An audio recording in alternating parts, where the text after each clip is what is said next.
you were so good at like being this good guy. It's almost like you just now read the script and said you're going to be bad. Welcome to SinCast, presented by Cinemasins.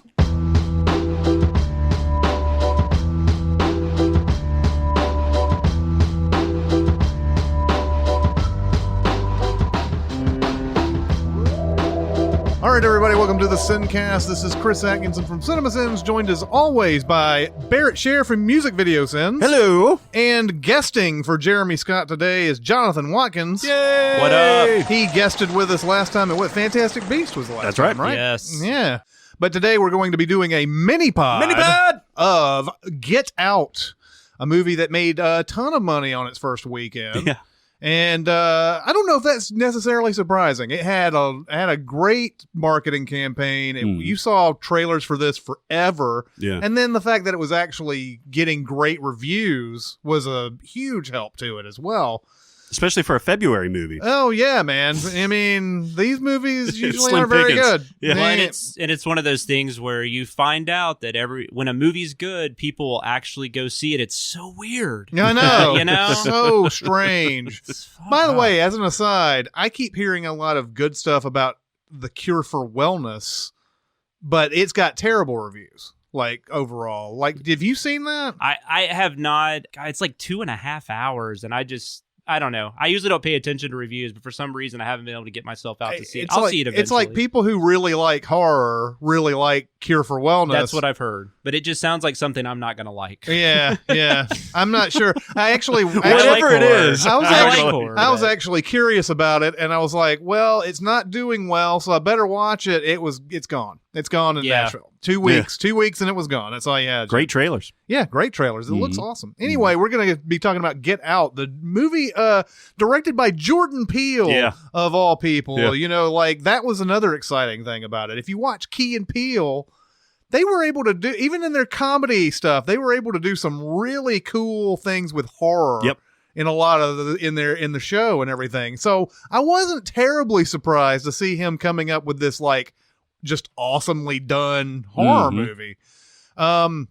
Okay, so we're going to do the non-spoiler version of this first. What did everybody think? Man, first of all, for a first-time director in features, it's pretty expertly shot, don't you think? Oh, yeah. Every perspective is really striking. The close-ups are super close-up, and it adds so much to the suspense of the moment.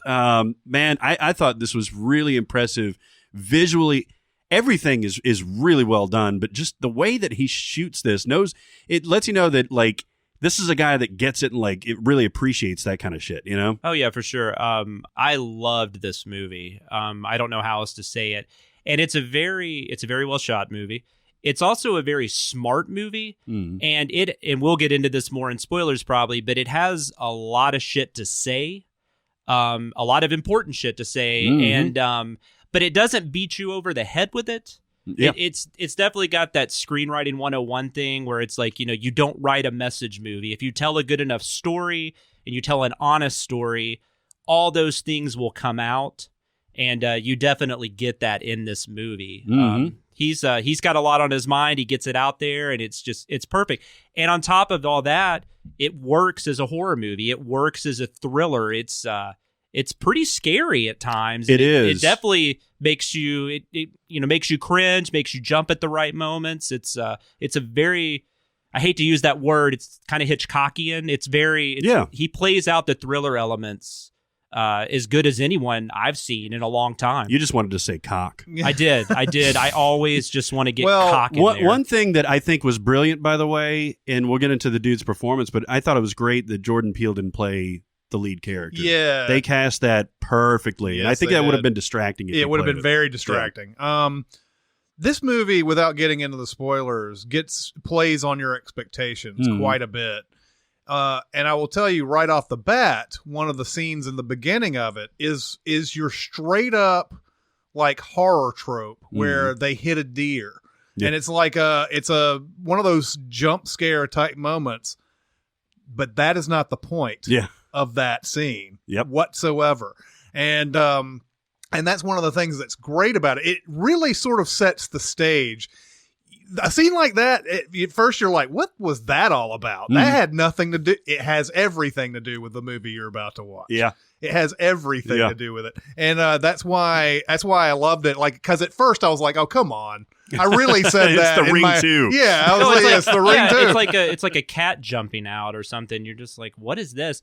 And even going back further, the opening scene of the movie with the guy walking down the dark street and then the car behind him. And that ends up having, obviously, a lot to do. And what's so funny is that character ends up, becoming a little more important later. And I completely forgot that he was even in that scene because I was so invested in the movie. And that's and this is briefly, he's not the main guy. Oh, not at all, no. Lakeith Stanfield, who is in Atlanta, and he was Snoop Dogg in Straight Outta Compton.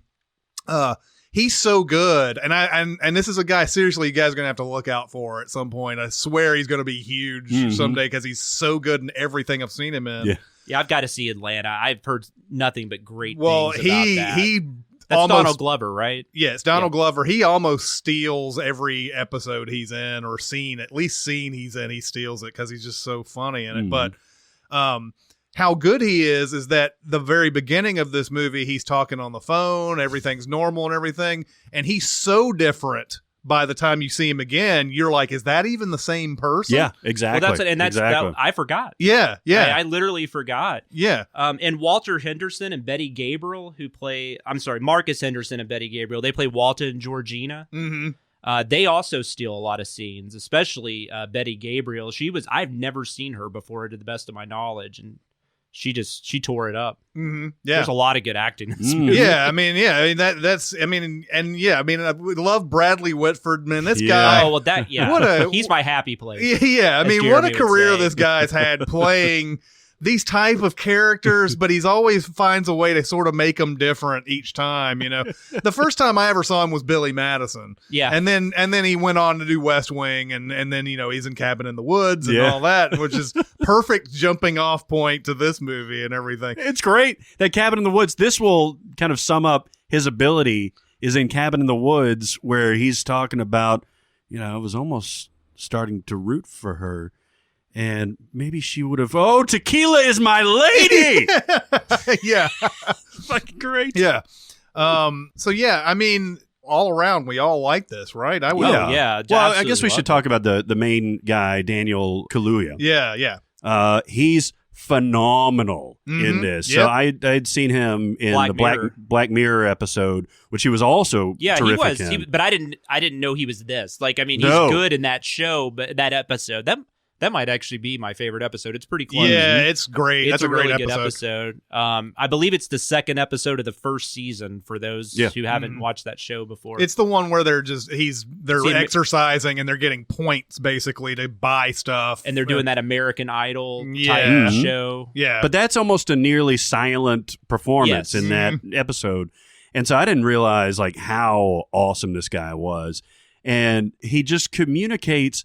So this is something that's not spoilery, but he's got this distrust on his face almost from the beginning and all the way through. It's from the minute she says, "Oh, we're going up," and he's like, "Do they know that I'm black?" Mm-hmm. And then she says, "No, it's no big deal." And he gets that look of let me tell you. Yeah. And he has it the whole way through. Well, there's actually a scene in that Black Mirror episode where, like you said, they get points and then they have to spend them. And then there's all these different shows that come on their TVs. And if they don't have enough credits, they're kind of forced to watch something. Yeah. And there's this, I guess, sexually provocative show that he always tries to skip past. Yeah. But he's trying to save his points. And there's this scene where he just gives in and decides to watch the porn or whatever. And like you said, it's all in the expression. I mean, he'd be a great silent film guy. He's just that good.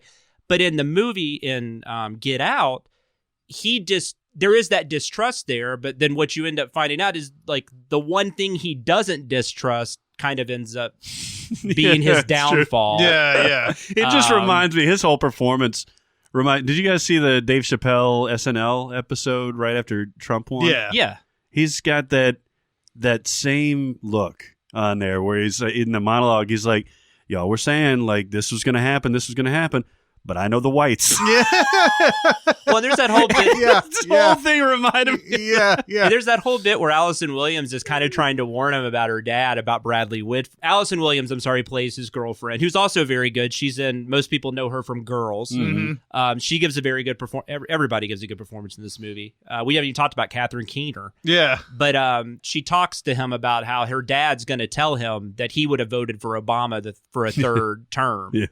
And sure enough, that happens. Yeah. And it's a wonderful scene. Yeah. Like, his reaction to it is probably the best part about it. He's like, I agree with you, sir. Yeah. Well, and really that's funny.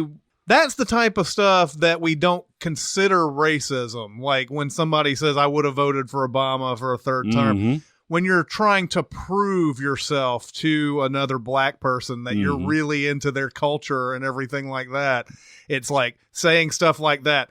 But there's even another level deeper that they get into this. Oh yeah, that's just the surface of the stuff that's going on. But what's funny is when you find out what's going on, though, all of that means something completely different. Yeah, like it's insane. All right. The whole thing is a play on like the quote good liberal. Yeah, like the yeah. white liberal, the ones that aren't supposed to be racist, and it's a brilliant way to put it. Yeah. You did mention Marcus Henderson and Betty Gabriel, who are great in this. I don't know if I've seen performances like this before. It's like, of course, they're going through some stuff that we have. I don't know if we've ever really seen it. There's one movie I could maybe compare this to, and it's not really anything due to their performances. Also, Lil Rel Howery is great in this. Oh, yes. We forgot about him. Yeah. He's the comic relief of the movie. And I feel like I shouldn't like him. Like, when it started, I'm like, oh, this is just going to be, they're trying to force some but it completely works. Like, it's not forced comedy at all. Like, this guy's legit. He's really trying to help his boy, Yeah. And, and his stuff towards the end is awesome. Yeah. Some of my favorite moments in the movie. But Betty Gabriel, there is a scene in that scene that's in the preview, for those of you who've seen the preview, where she's got a tear coming down her eye and she's going, no. That scene is so intense. Yeah. And that scene creeped me the fuck out. Yeah. Because that's when you still don't know what's going on. Right. You have no idea what's going on. You're like, what the? Yeah. That scene is unreal. Yeah. Oh, I love this movie. Oh, I know. And like we said, that's just the surface. Yeah. This movie has a little bit deeper to go into. Like, it would have been easy to just say some of these like random things that white people like to say, you know, like I have many black friends and stuff like that. Those type of things that, sort of been trained to say or whatever over the years to make it look like I like everybody. Yeah. It's just a surface, and that's what's great about this. That's not all it has to say, but I am ready to get into some spoilers. Let's do it, baby. We all liked it. I would say A. Oh yeah, straight up. Oh yeah, straight I up. wouldn't even say A minus. This is something that you should really see. This is a huge recommend, I think. Yeah, all of us. absolutely. Okay, so we're getting into spoilers now. No spoilers! Kevin Spacey is Kaiser Soze. Luke's father is actually Darth Vader. She's the sister and the daughter. They just No. I'm reading the books. And then Barrett's going to play all the spoiler shit when we. He's like, no. In fact, that one episode of Key and Peele, there's always goes on there. No. I'm reading the book. Is that what that's from? Yeah. Okay, I really wanted to know what that was from. It's this dinner party where they're sitting outside and they can't talk about anything. I remember that now. So that did was you see great. the news last night where there was this killing? And no. I haven't seen it. Did you hear about the weather tomorrow? No, I've not watched the news yet. Okay, so getting into spoilers, I talked about earlier the scene with the deer that they hit. Mm-hmm. In almost every horror movie, it seems like people driving down the road, they hit a deer or something like that, or they hit a person, or they hit something. You mentioned The Ring too. That was immediately what came into my mind. I was like, oh, come on. What that scene is about, though, is about the cop who comes later on. Yep. The cop comes and the Daniel Kaluuya character he's ready to just, here's my ID. Even though he wasn't driving. Yeah, he wasn't driving. Yep. He's like, here's my ID, blah, blah, blah. And Allison Williams is like, this is bullshit. You don't need his ID. whatever. It's like, well, if there was ever an incident, it's like, that's total fucking nonsense. You know, she's sticking up for her man there and everything. But that's what that's about. That sets up a lot of things right off the bat. First off, it makes you trust Allison Williams. Yep. And the other thing is, she doesn't have to deal with the bullshit that he does. She's like talking back to a cop and has absolutely there's no repercussions from that. When meanwhile, he has to be quiet. He has to hear, yes, sir, officer, and all this other type of stuff. That's what I loved about that opening scene. And it's the expectations. He just knows this is the drill. Yeah. Like, not even questioning, like, this is the best way to make this moment end. And it's sneaky, like, kind of powerful. Yeah. And it's saying, like, hey, by the way, this is shit that happens. You know? Well, and then also the other layer, when you find out what's going on, you realize looking back at that, also, you could look at that she did not want a paper trail. Yeah. If the cop sees his ID, he's in the system, he was there, and they can't have that. Yeah, absolutely. Well, another thing that I immediately thought of, and I know we're bouncing around a lot, but when you get to the very end and Rod's car pulls up with the lights and everything, that sets me up to think that's that fucking cop. I and know. He's going to fucking kill. Yeah. Which is great because in most 90% of movies, it totally would have been. Yeah. Yeah. And then if he would have seen the scene, he would have been like, well, he must have done it. And I thought this was going to be like Night of the Living Dead, the original, where they end up shooting the guy because they think he's a zombie, and kind of a reversal on that. They think he's the murderer. I thought for sure that's what was going to happen. And then it ends up being something completely different, which was awesome. And that's what's great about this movie, first and foremost, is that you think that you know where this is going. Even right when you start seeing the fucked up shit where you see Bradley Whitford and all these rich white people bidding on him, bidding on a photo of him while he's gone somewhere.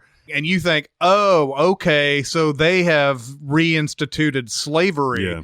And that's, that's what you think it is. And it's not that even. Because it has another big, huge, it's way more fucked up.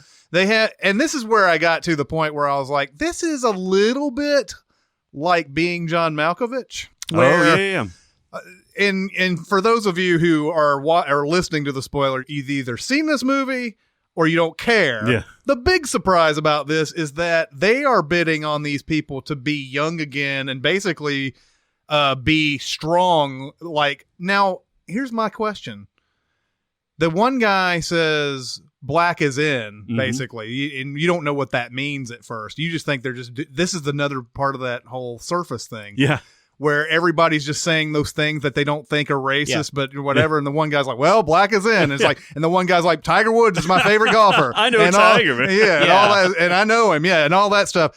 The movie makes it sound like it's not a racial thing. It's more about them finding the strongest and the most popular and and right now is what they feel like black people are the most popular and the strongest, and that's who they're jumping into, basically. So there's a procedure where they are going inside their bodies and taking control of their bodies. And I mean, they don't go too deep into it, but I think they're also looking for people that don't really have ties. Because, his parents have his dad's not in the picture. We don't know what happened to him. His mom died when he was a kid. Right. So he really had, although somebody raised them, but maybe they're not around. They don't really get into that. But I'm assuming that's part of it. Yeah. The Lakeith Stanfield character. Yeah, that's true. Doesn't have any ties. Yeah. In fact, when that scene's so funny when they figure out who he is too. Yeah. when the character Rod goes on to the internet and finds all the stuff with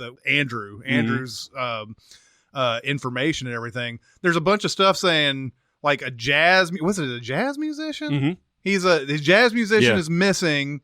Where is he or whatever, but there's not any like family, like, where's this guy or whatever. He is talking to somebody on the phone at the beginning. I thought he was looking for somebody in that neighborhood. Yeah, it may have been like a friend because he was going to a party. Yeah, maybe that's what it is. Maybe he just didn't have a lot of close friends or whatever, but I don't know. Well, when they do, to go to your point about them selecting, them for their genetic material and everything, by the time you get to the end of this, I don't know if you guys did this, my brain started going back to all the little clues. It was almost like Sixth Sense-ian. Yeah, for sure. Where I was like, oh, well then, that the crazy brother was talking about with your genetic material combined with my training, like I could really like make an MMA fighter out of you. And then all these things. Well, then fucking Stephen Root saying, I love your eye. You've got a great eye. Things like that. Playing another blind character, by the way. It's like Jordan Peele found Oh, Brother, Where Art Thou? And said, Stephen Root blind. I'm down with that. Yeah.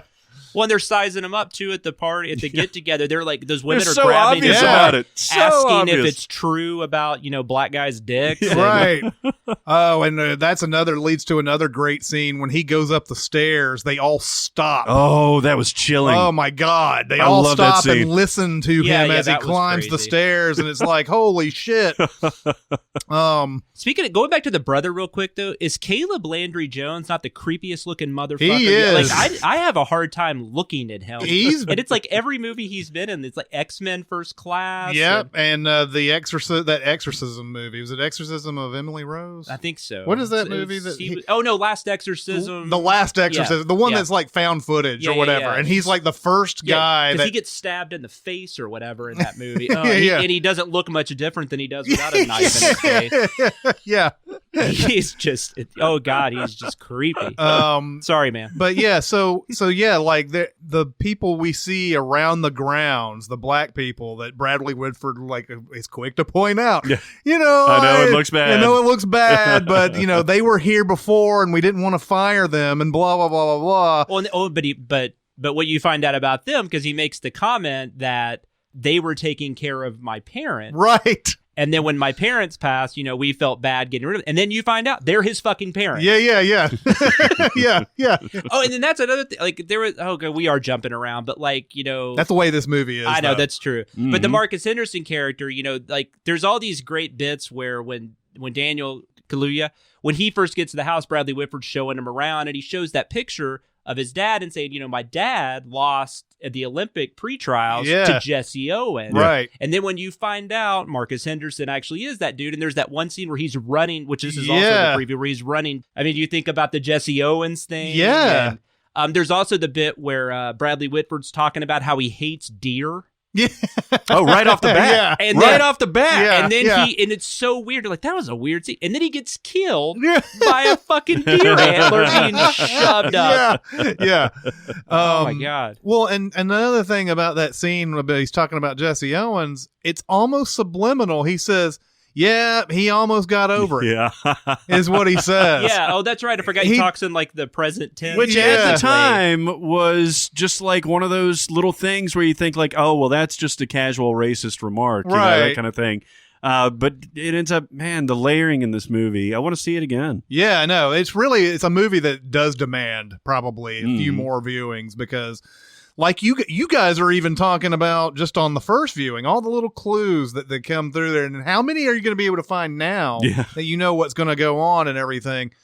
That's really the mark of a great movie, I think. There's nothing in this that's wasted. Mm-mm. There's nothing in here that you're talking about the running and everything. It's stuff like that. There's no inconsistency in the story at all. I mean, now I did wonder why the Lakeith Stanfield character just basically just gets kidnapped instead of going through all the other stuff that she dates like 12. So apparently both of them are trying to get these new recruits, the brother and the sister. His method is so to it's the incapacitate brother. them. Her method is to woo them. I was wondering. That makes sense if it was the brother. Yeah. I was wondering about that. And there is a scene, I guess they get into the brother's car because that's where you see the mask in the passenger seat. Yeah. That is something that I did not catch. I was like, I thought she wore the mask. Well, because it's so quick. The only thing that I thought was a little bit odd was that the video that they show him later on is the grandfather saying this is the process that we've developed and everything.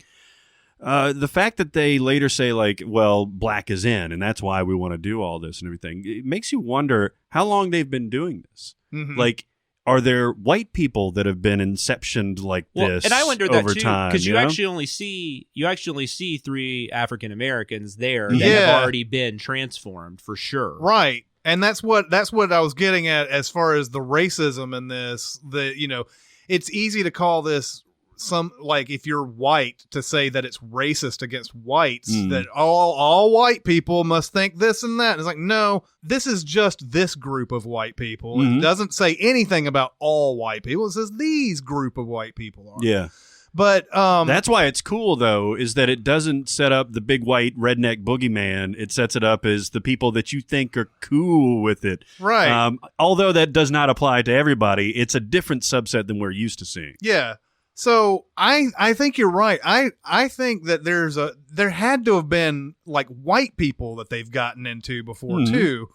Maybe not. Maybe. Well, and there is that part which this is the one part I was kind of like, oh, that was contrived a little bit, but where he finds the pictures that were just so conveniently in that little room. Yeah. And there's a bunch of guys. I mean, there's probably 8 or 9 pictures, and you do see Marcus Henderson, you do see Georgina. But the other guys, I don't know where they came from. Yeah. Where they went. Did they not work? By the way, the convenience of that, I would thought about that a lot. I think it was It's not enough to bother me. I thought it was the what's her name? Georgina. I thought it was Georgina that the slim part of her wanted to open that door so he could see and get. He still has to notice the door and then be willing to go snoop around in it and everything. I don't know. I mean, maybe so. Because it was open earlier in a shot. Oh, really? And he looked at it for a second and shut it. I will say though, what's good about that though, what the pictures don't allow is him to just escape. If that was a situation where he was just dead meat, and then he goes and sees the pictures and runs out, that's a problem. Yeah. But it doesn't work that way. Yeah. He comes back down and, he keeps trying to plead with Allison Williams to get the keys. That's so great. And then, she's, I'm not getting the keys, right? Yeah. Which was a great moment. Yeah. Well, and I felt stupid too, and I was lured in by her hotness, I guess, because I really still at that point, well, maybe she didn't have anything to do with it. Yeah. Maybe it's possible she didn't have anything to do with it. there was one moment where I finally just realized she had to be in on it, and it was I think it was because I saw all these other people who were imprisoned basically walking around, and I was like, there's no way that she didn't know about all of this stuff if they are recruiting black people to come to their house. She has to know that. Yeah. And that's, they're all bidding on him and everything. I was like, there's no way they were just casually dating and they didn't know. Where did they get that picture, by the way? That was a huge picture, and he was look. It was a pose. He was looking up. I'm just assuming that Allison Williams provided them with the picture. It's kind of funny because later she's looking up NCAA athletes. And it just made the moment even more fucked up because that whole scene was weird because it's supposed to be bingo, but it's no bingo you've ever seen where Bradley Whitford's making these weird hand motions and then people are just raising cards and you're like, what is going on? Yeah. So the last nitpick that I had is my biggest one. Hypnosis doesn't work like that, by the way. No, yeah. Yeah, I think. I don't think it does. I never believed it did. No, obviously, hypnosis in every movie we've ever seen, it doesn't work that way. Scraping the teacup. And everything. Really, is the only one that's even close Donnie Darko that has the right hypnosis, where it's that's very close. Yeah, because that's his reaction is over the top in that movie. But yeah, that's kind of how it works. It's a subtle relaxation, but this is a good movie hypnosis. Yeah. And it gives her a magical ability, is what I'm saying. Is that yes, it's necessary for the plot, but because there's that part where Stephen Root's talking to him, and so the idea was that she was gonna have his soul, I guess, if you want to call it, trapped. Mm-hmm. So he was still there, so the body could function. Yeah. But it would be 95%. the person that took over. Yeah, apparently there had Catherine to be Keener some plays sort this of role, by the way, which is really cool because I hadn't seen her in a while. Yeah. And she's great. Oh, yeah, she's always great. I love Catherine Keener. But being John Malkovich. Yeah. But that was another scene, and I actually read about this, but there's a scene early on, too, when they just got there and they're having tea, and Georgina, something comes over her, and then Catherine Keener taps the glass. Oh, yeah, and then she's back. Because she's pouring the tea. Right. And then she's back. Because there's this whole thing that occasionally their bodies can take over, which ends up being what saves his ass at the end. Mm-hmm. And then also another thing I read that was kind of like this. I love movies like this where you can just, because who knows if any of this is actually true, but like there's that scene where you were talking about Allison Williams was looking up NCAA players, looking for her next victim. And she's sitting there casually eating Fruit Loops out of a bowl, but there's no milk in there, and she's got a glass of milk next to it that she's sipping from a straw like a little kid. Yeah. And somebody wrote that they thought that was interesting because you had white over here and then you had colored here. Like it was all I think that's probably a little too much, but it's still, like I'm saying, that's the kind of movie this is. Where you're looking into everything, and everything makes you think. I've gotten to the point after watching Key and Peele and watching this movie that true. I have a feeling that was on purpose. And that's very possible. Yeah, because even Key and, I mean, they're brilliant. If anyone has never seen that show, watch it immediately, because even in the skits that aren't very good, you can still like see all the intelligence behind them, and at least you can see what they were going for. Yeah. And thankfully, this movie is one of the good things where, he goes for it and it just works 100%. I think and like Keanu's a good example of something they went for and I don't think really worked for me. Same here. I did not like it. So it'll be really interesting to see what either one of them do as far as what they actually create moving forward, not just what they're acting in. But you can see like in Key and Peele just how many like little details and everything. They're obvious huge movie fans, especially even, oh my God, yeah. Especially even in the silly like doorman skits that they always did. Oh, Liam Neeson's? Yeah, Liam Neeson's and like, and then Sandra Bullock's and all that stuff. Yeah, they're saying something just a casual movie fan wouldn't know. Like they're getting really deep into that. Yeah, and it's really easy to say, these are a couple just dumbasses or whatever, and then like, but the stuff that they're saying, like you're saying, is just like, okay, they have a really deep knowledge of movies. This isn't just a silly sketch. It is a silly sketch, but it's not just a silly sketch. But yeah, I mean, just all that stuff, and Jordan Peele is directing this movie like we would see like Kubrick do a movie like this.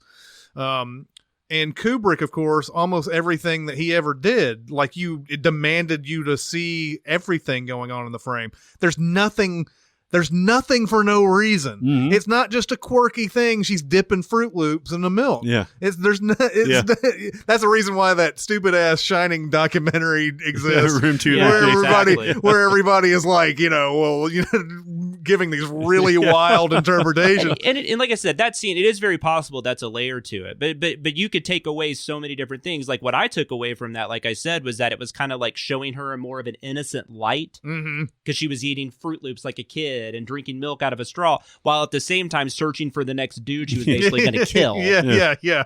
And so it was like, it was really creepy. That's the kind of atmosphere this movie has. Yeah. Here's a really, really super, super, super nitpick. Has nothing to do with the enjoyment of the movie or at all. I hate it when in movies where the secret is out and suddenly people start casually referring, like in this case, Allison Williams pulls out the gun and tries to shoot Daniel Kaluuya and all this, and then like is it her grandfather or whatever? She just casually says grandpa, and everything like that. Go get him, grandpa. She says something like that. Yeah, go get him, grandpa. And it's like. You've been. I know that you're that good that you haven't like accidentally let that slip. But that sounds like something that you should have accidentally let slip a few times. Yeah. It's so casual. And that almost felt like a studio note, like that. I don't know. I have no idea, but that felt to me like something they kind of threw in because they were saying, test audiences or something. I don't know if they tested this, but I'm just assuming they did. Test audience terms that we didn't really get that was the grandmother. Yeah. Even though, and I don't, because she was kind of like freaking out, but when he has Georgina in the car, doesn't she say something like, "You killed my son," or she says something. Yeah, she does. Yeah, but you don't know at that time, what she's talking about. Yeah. But then you think back and you're like, yeah. But yeah, the Go Get 'Em Grandpa, that actually reminded me, did you see that Texas Chainsaw 3D you saw that, didn't you? With it was Alexandra Daddario and all that. Yeah. There's a part at the end where she finds out she's related to Leatherface. Oh, yeah. And she tosses the chainsaw to him and says, "Go get him, cuz." Oh, yeah, that's the worst. Oh, it's so bad. And this is nothing like that, but that did make me think of that. So I completely get what you're saying. It kind of took me out of the moment. Yeah, like they do this a lot in like movies and TV shows. Like I remember in 24, and there's a season where one character is good the entire season, and then like halfway through it, like there's a reveal that he's actually behind it and everything, and like all of a sudden everything he starts saying is like dickish and villainous and everything, and it's like, you were so good at like being this good guy. It's almost like you just now read the script and said you're going to be bad. And you're sitting there, and a lot of the times it's also like only like Jack Bauer would know. Like not necessarily everybody else knows, but you act like you just give your shit away. It's like you could just kill Jack right now and you could just keep on going. Right, exactly. Like it never makes sense when those things Well, even happen. one of them was like, I don't know why we get off of 24, but Tony Almeida ended up being a bad guy like 4 years later. Yeah. Like he'd been a good guy for 4 years, and then all of a sudden he's a bad guy. Yeah, he's been doing all this secret shit all this time. It is a movie that I think all of us in here could talk about forever, and it is easily the best movie we've seen so far. I mean, it's a young year, but it's going to be a movie that's going to be in the conversation by the end of the year.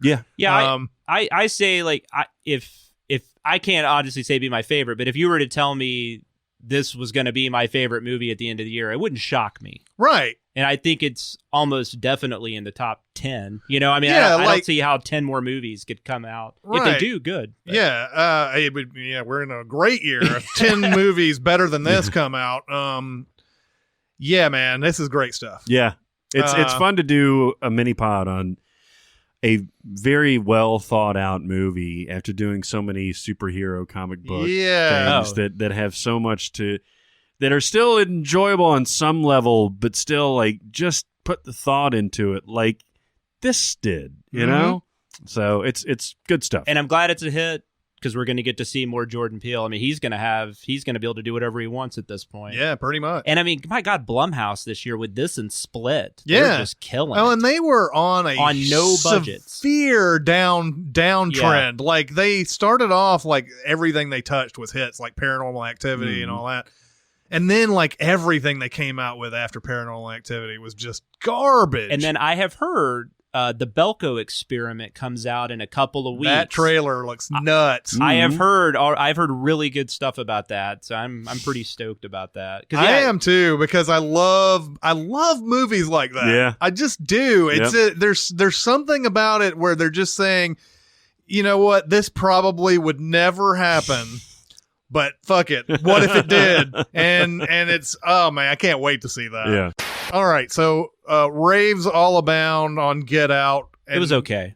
I'm just kidding. No, it's great. I give it a C minus. And I really hope you did not listen to this part if you haven't seen the movie yet. But if you have and you hadn't seen the movie yet, still go see it. We didn't even give away half of it, to be honest. There's still a lot of shit in there we didn't even give away. No. Yeah. I mean, there's still, that's the thing. This is one of those type of movies like The Sixth Sense. You can know. Yep. You can know what happens and still go in going, man, that's great. Mm-hmm.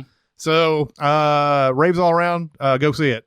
So that'll do it for this mini-pod of Get Out. Once again, Chris Atkinson, Barrett Scher, and Jonathan Watkins. We'll see you next time. Thanks for listening. Comment on our episodes on our SoundCloud page. Check us out on YouTube, Twitter, Facebook, and Reddit. And be sure to visit Cinemasins.com.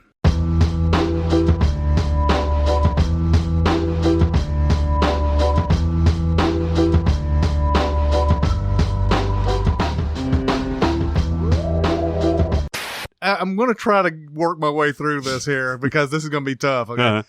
On an all-new charm.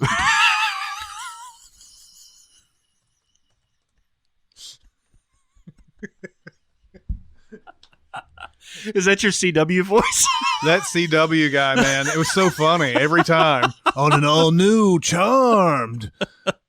I believe he's the same guy too, who was on the Comedian trailer, who was like, in a world, and they're like, no, in a world, and they're like, Yeah. in a land, and he's like, no, in a land either, in a land before time.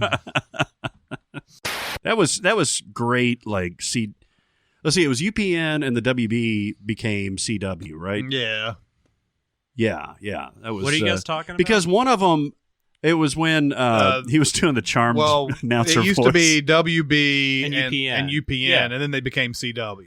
Yes. Because that was the weird thing, because Buffy couldn't do a crossover thing with Angel because one was on UPN and one was on No. WB. Oh, yeah, wasn't it? because Buffy after season 5 moved to UPN, and Angel was still on WB. Because the fourth season was the Syndicate or the Initiative, wasn't it? Which With season? Riley, I'm with sorry. Oh yeah, that was Mark that was Lucas. like that was probably like my least favorite season. Yeah. Was first 5. Season 3 is unbelievable. There's like That's no the one with bad the episode. principal? The mayor. It's the mayor is the bad guy. Oh, the mayor. Yeah. Yeah. No, that was awesome. And that's the introduction of Faith, and that's a great season. Faith was in season 3? Yeah, and then my favorite like underrated episode is I think that season. It's the Zeppo. It's the one I think you guys actually maybe you guys talked about it. It's the one I believe so. where Xander. It's like Xander's adventure, but then on the like outside of yeah. that, like Buffy's fighting. Oh, yeah, because in the background they're fighting Yeah. these big, huge Yeah, monsters. that's one of my all-time favorite episodes. Kaluuya. Kaluuya.